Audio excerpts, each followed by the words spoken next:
South Africa, our land.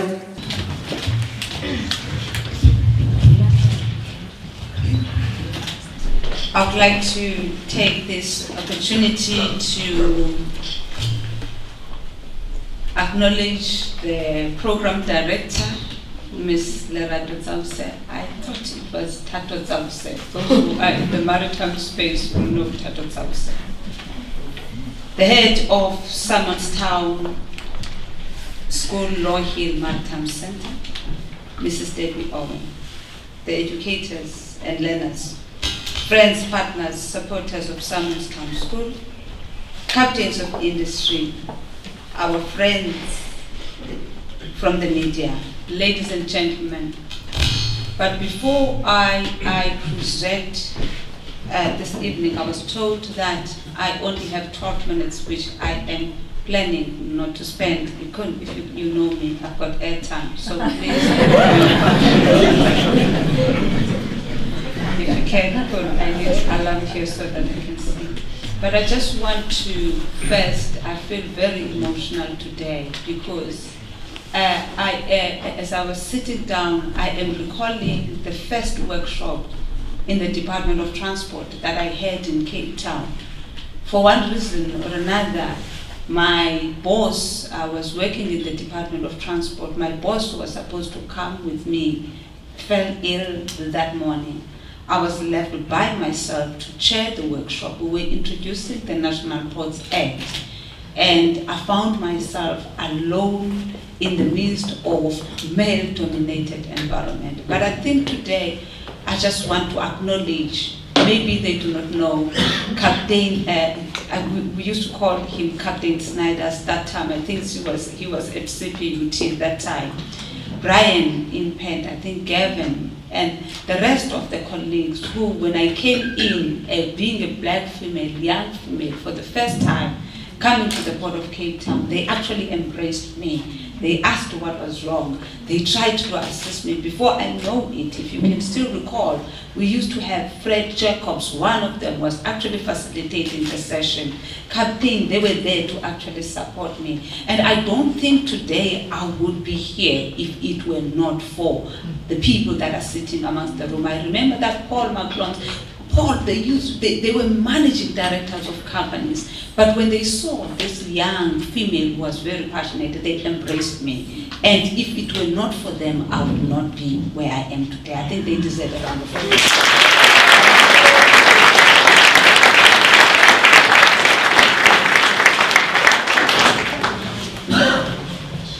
Before I start, I just want to share, because there's few things that actually worry me today.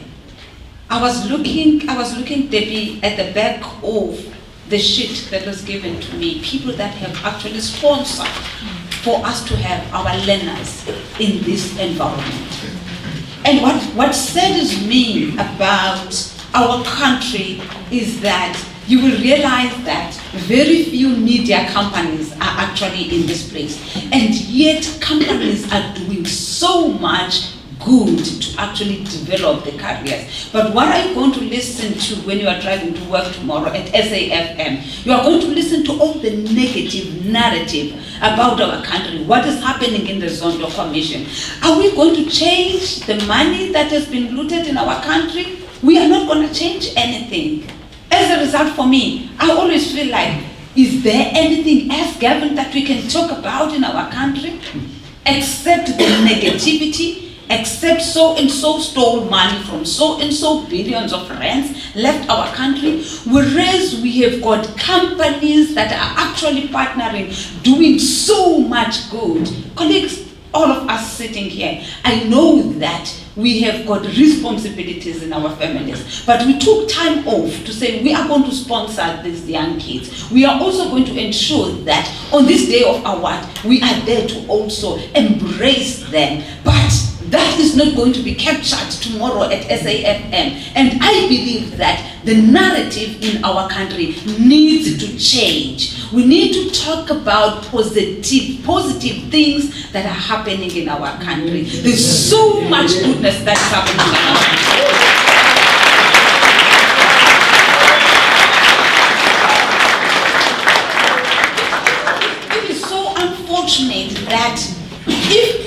if Paul can do anything probably in his company, that is going to be that's going to be in the headline of the news. But the work that has been done today, nobody is actually even recognizing that and even putting it at the back of the newspaper so that people can see that. And I believe that if we do not stand up for our country and change the narrative, because I believe that we need to change the narrative. Moving on, I once visited one country which I am not going to share with you. When I landed in that country, it was myself, it was Uzwide, it was another engineer. When we landed in that country, we took a taxi to the hotel.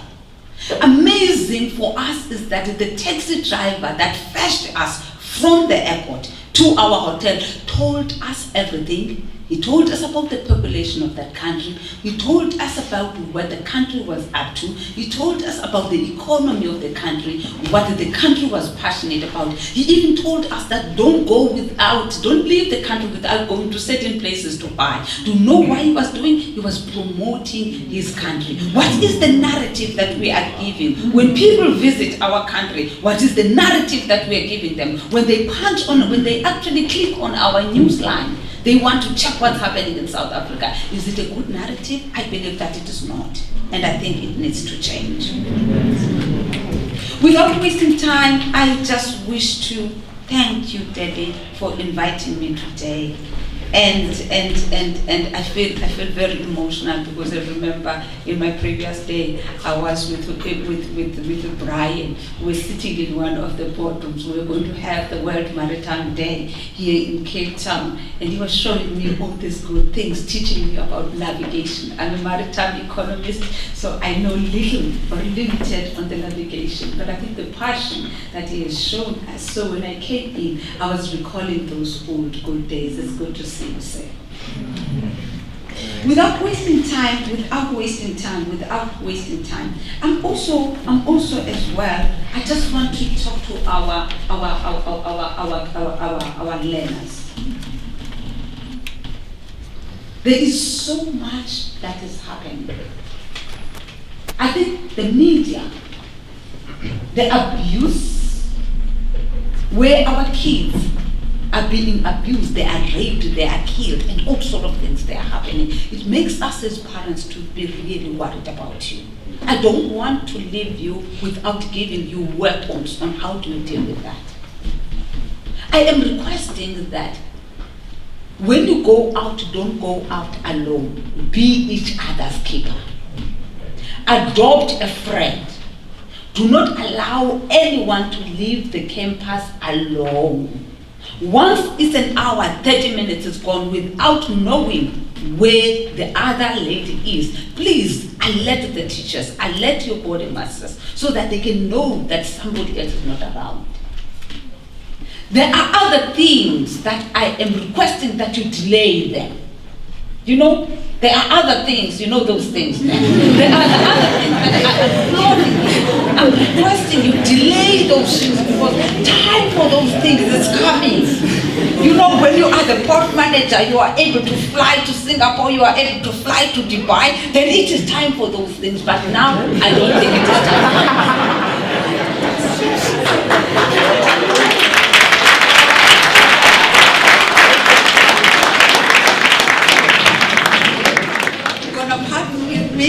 I think the men will close their ears. Let us just zip and lock. And when time is right, you've got your own car, you've got your own townhouse, you've got your own job as a pilot, you're rocking up in the port of Cape Town as a pilot, then it is time when you can unlock.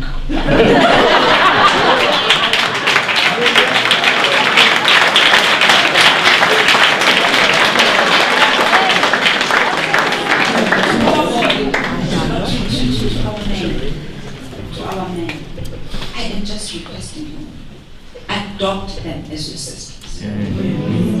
Adopt them as your cousins. Embrace them. Love them. protect them. When you see them going astray, like a sister, embrace them and show them the way, because time is coming. Who knows, maybe your wife is actually sitting in this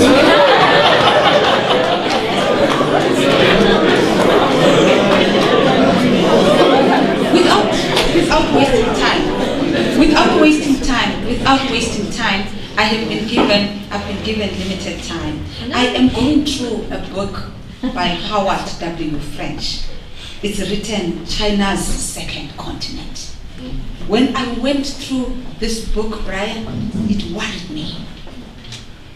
When I went through this book, it's talking about how Chinese are actually taking over Africa slowly, day by day, night by night, whilst we are still cruising. Somebody else is plotting to eat our breakfast. And it worries me, because if we sit and we fold our arms to say, okay, the Chinese must come and take whatever, they must come and build our ports, they must come and build our railways, they must come and take our minerals away from our country, what inheritance are we going to leave for our children? I think it is time for us to really stand up, approach Transnet. When we feel that there are inefficiencies in the rail system and we have got the capacity to actually invest in rail, why not approach the chairman of the board and present our proposal so that the wealth of this country remains to the people that are in this room and remains in this country, where we partner in improving connectivity and efficiencies in our country. Who said people in this room cannot build ports? Who said people in this room cannot deepen ports? Who said people in this room cannot partner and operate terminals? It is up to us sitting in this room where we need to actually tap on those opportunities so that we can open more opportunities for the youth of our country.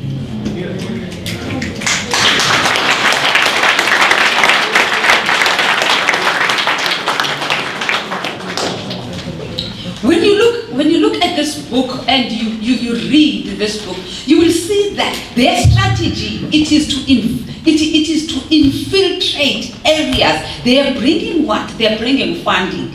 And as they are bringing funding, they pretend to us that this is what they are going to do for their economy, the jobs that they will create. They know very well that we will not be able to monitor whether they are actually employing people in Africa. Do you know what they do? They bring people from China to actually come and build those ports, build those roadways, whilst we are actually sitting and actually watching and enjoying the ride. Before we know it, the capital is leaving our country to China. I am just bringing these things to us so that we wake up. Now, it's not about color, but it's all about South Africa embracing each other, saying, how do we position the Port of Cape Town so that it becomes what we all want to be in this room? How do we develop the Port of Saldanha so that it becomes what we would all want to be in this room? What are the opportunities that exist? As port managers, we are actually available to say, guys, if there are any opportunities that you think you can bring to the Port of Cape Town to improve the connectivity and the competitiveness of the Port of Cape Town, please raise those things with us so that we can partner and see how do we actually ensure that we open up opportunities, whilst on the other hand enable us as the port system to be competitive and as the country to be competitive. So that is the challenge I think that we have for us. Without wasting time, we have invested in them, we have given them bursaries, we have given them scholarship, we have taken them to Singapore, we've taken them to London, we've taken them to attend conferences in Drakensberg. But my question is, as I'm looking at them beautiful as they are, I'm thinking, the next step now is for us to really open opportunities for them. You can see the passion from Olerato here. You can see that we are actually looking at the next presidents of the country. We are looking at the next ministers of the country. We are looking at the next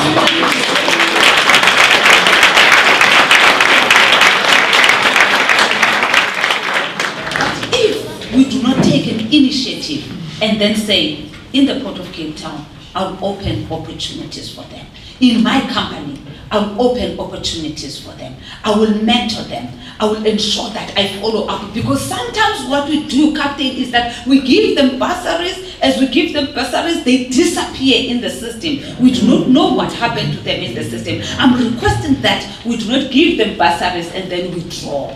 We give them bursaries and we follow them up so that at the time when they are really ready, we open up opportunities for them so that they can actually get jobs.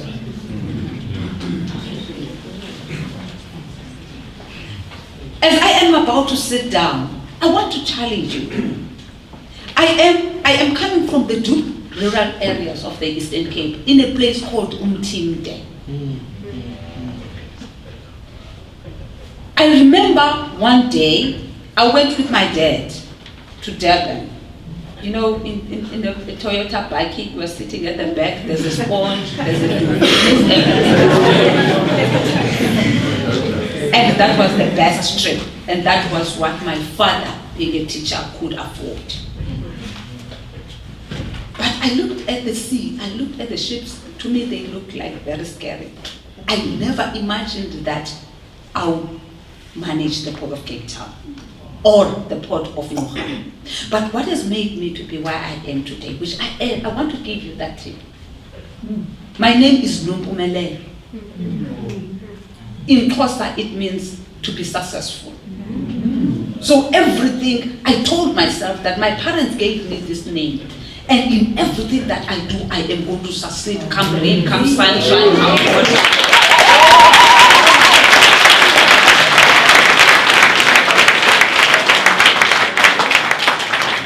How did I achieve to be where I am today? It has been having a vision. It's an irony that when they were launching the Port of Ngqura, I was a teacher. And I would look at the papers and say, you know what, I wonder what will I do to actually work in the Port of Ngqura. I was not even sure whether they were building the port or they were building the IDZ. For me, it was one and the same thing. But somebody opened the opportunity for me. When I was called by a friend of mine, Ulisolom Zifikizolo, is currently now the Chief Director at the Department of Environmental Affairs. And he then says to me, Mchana Gate used to be our language. Mchana, you know, you said you want to work in the Port of Ngqura. Hey, Stellenbosch, they are offering a bursary. And I said, what bursary? Hey, Mchana, they are doing stuff that I've never heard before. I'm saying, open the internet, read it for me. I am a subject advisor. I was in Port St. John's. And he started reading for me that I will do maritime economics, shipping economics. And I said, what the heck is that? Maritime economics, shipping economics. But you know what I said? I said, Mchana, I'm in. He said, Mchana, do you know what you're setting yourself into? I don't care, but I am in.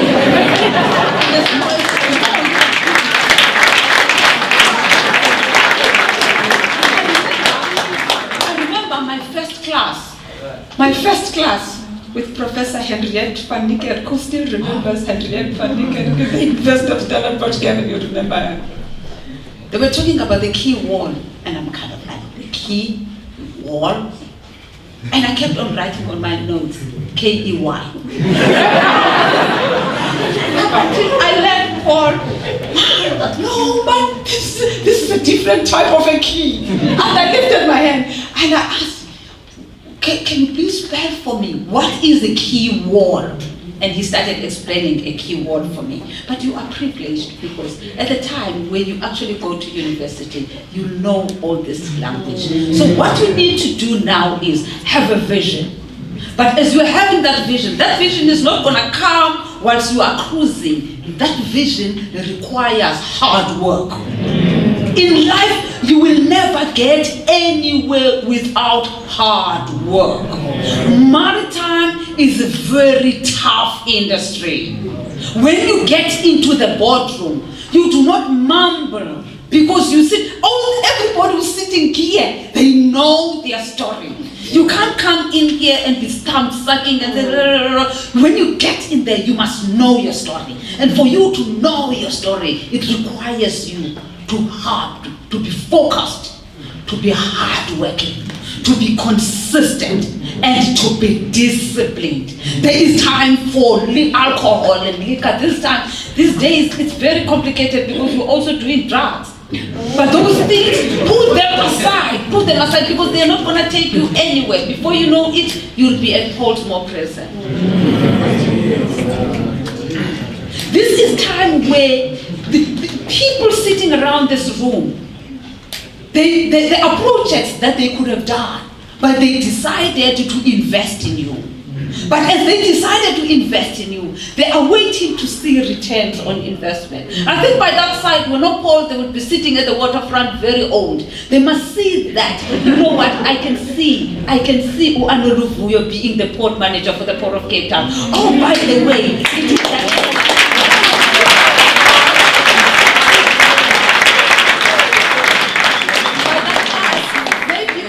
And not Paul, they will be even struggling to walk, but they would have invested in the future and they would be smiling at that time. They've thrown money to you. So what you need to do, put everything aside because there is time for that. There is time for buffet. But now it is not time for buffet. Now it is time for bab and soup and to then hit the ground running. The world is developing rapidly. Technology is overtaking us. And the world that we are actually going to be faced, it requires innovators. In the Port of Cape Town, for me, I require people that will solve the inefficiencies in the port. I require problem solvers. I require people that will say, this is how you must do to actually reduce the time for you to dock vessels. I require pilots who will be able to say, even if they made the swells are 6 meters high, but I will sail that ship and I will dock that ship. I require innovators. And I'm sure all of us sitting in the room will require innovators. We require people who are creative. We require people who are integrative thinkers. People who will not say, okay, I am going to focus on this space, but whilst focusing on this space, but deeply diverse in nature so that you know everything. We require design thinkers. Design thinkers are people that can think out of the box. And when you look at the current companies now, the Amazon, the Google, and all those kind of big companies, you will see that what makes them to be the best, highly effective companies, it is because they have got innovators, they've got integrative thinkers, and they've got design thinkers. Design thinkers are people that are creative in nature, people where you cannot lock them in the box.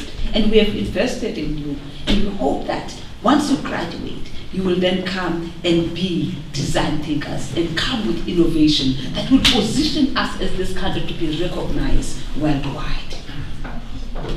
As I'm about to sit down, I wish you all the best in life. And you must know that everybody sitting around the table who will be watching you. Thank you.